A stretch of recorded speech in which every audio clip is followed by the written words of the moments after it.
In 1978, the carpenter shop was created in the owner Calvin's basement in Coudersport, PA. In his basement, he made a dollhouse as his first creation.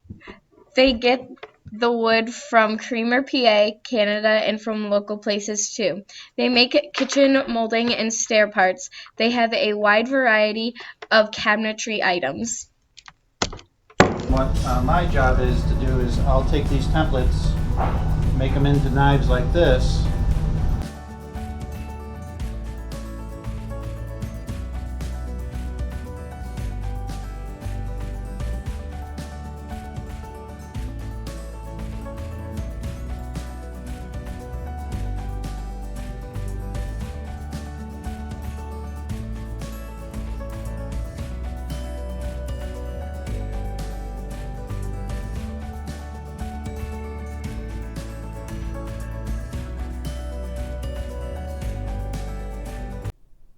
After the wood is molded, it's shipped to Lancaster, PA, Reading, PA, Philadelphia, PA, and different manufacturers.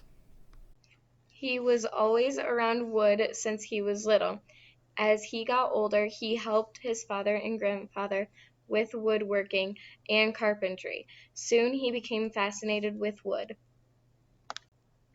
His biggest change has been the capacity to do more. His biggest challenge has been that labor is not skilled in occupation. His favorite part of his job is he loves wood and the challenge of running the carpenter shop.